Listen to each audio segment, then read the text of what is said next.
Hey there, YouTube. It's Petey Two Finger back with, excuse me, I'm going to adjust this camera. Back with another video. This one is, I had received these computers and worked on them, and I got them going, and like the one, I put Windows 7 on it, and it became unstable. It's either bad RAM or something wrong with the motherboard. It seems like if I pull this one RAM chip out, it's okay. I don't know. I won't know until I buy another RAM for it. But the point of this video is, if you find yourself with a new computer, let's say someone gifts you this thing, or you buy it at a resale store, you run into this thing and you're like, oh, I'm gonna just put a hard drive in it and get going. The first thing you need to do is write down the part number of the motherboard, and go on to the manufacturer's website and make sure that it says it's Windows 10 compatible.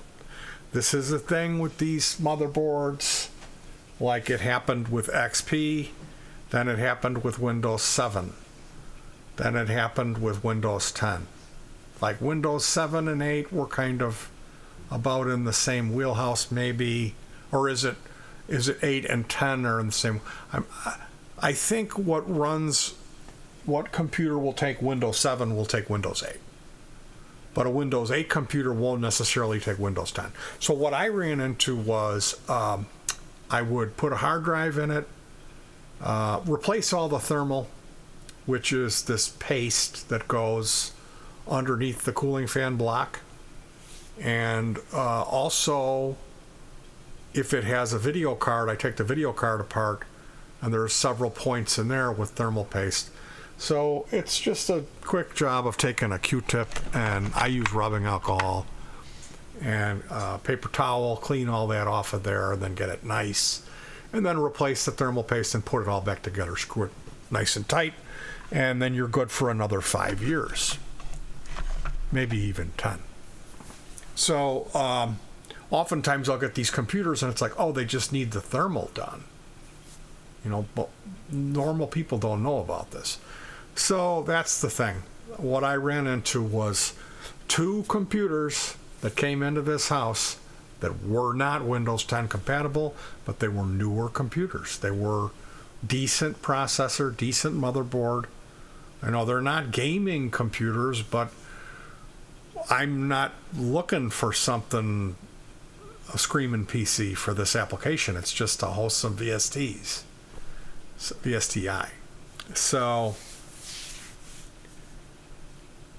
I got the one, I'm reinstalling Windows 7 on it right now, and I don't know. There very well may be an issue with the motherboard. I may end up gnashing my teeth again and being a failure.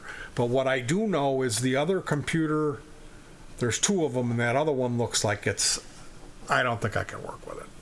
I was thinking I could go get a RAM chip, but boy, did I feel like a dummy when I went to the manufacturer's website and it said, if you install Windows on it and it boots up, but then all of a sudden, as soon as you're trying to set it up or update it or install the drivers, it keeps coming up with an error and rebooting, that's because it's not compatible with Windows 10. So I had been removing hardware out of it. I've been, get rid of the video card, run it off the onboard video. Maybe there's something going on with that, And eventually I was thinking maybe I had a problem with one of the hard drives. No, the boards aren't compatible.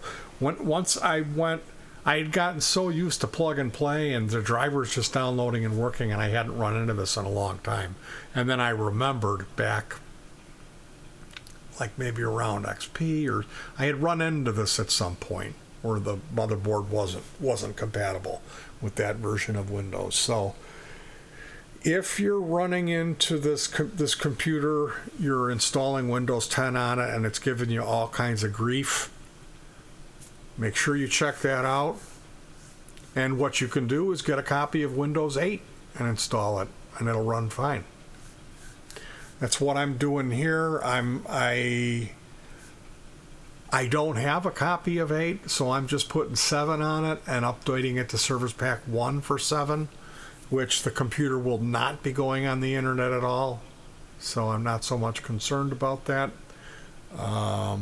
And once I get this thing set up, hopefully I can leave it alone, and because it's not going on the internet, it'll be a resource that I can use and stick around for a few years. That's what I'm really hoping for. I just need something stable. Both of the computers that I work with for the past month have not been stable. And it's mind-numbingly frustrating when you're running into that. When everything should be working, but it's not. So both of these they may end up going in the garbage. I may end up just whittling, which is where you take a hammer and convert it in from a solid into a powder. Look that up, Bob Woodlar. He's a great guy. Anyway, you guys, that was just my pro tip for the day. Make sure the motherboard is compatible with Windows 10 before you go installing it. I can't believe how stupid I am. Anyway, you guys, take care of yourselves. And again, my intro to this, I don't know if I was clear on it. You're gonna run into these. People get rid of machines. They get it in their head, oh gee, I need to be up to date. I gotta have Windows 10. I can't have Windows 8. You know? And those are the computers that you're going to find a surplus of on the market, that you're going to run into. And if it's missing a hard drive, what are you going to do? Well, you're going to put a hard drive in it, and you're going to put a copy of Windows 10 in it, like I did. But it doesn't always work that way. Those computers are going to be out there floating around for free or for cheap at the Goodwill or on the curbside. Those are going to be the ones that have the problems. They're not compatible. So I figured I'd make this video, because if it can happen to me, it could happen to anybody. And I'm certainly not a pro, a tech, or an expert. I'm a goof, and I learn from experience. That's how I learn. So hopefully this is helpful. I got to think of a good title for this. I want people who install it and it's crashing. Install Windows 10 and it's crashing. Watch this video where I can tell you how stupid I was. Anyway, you guys, take care of yourselves. Pray for me. Send positive vibes my way so I can get this done. I really want to get done with this. When this computer's up and running, I'm gonna take a little bit of a break from. I'm just gonna sit and gorge myself. I'm just gonna sit and consume chocolates and treats, watch old reruns of Walt Disney, and fan myself. Anyway, take care of yourselves. Peace.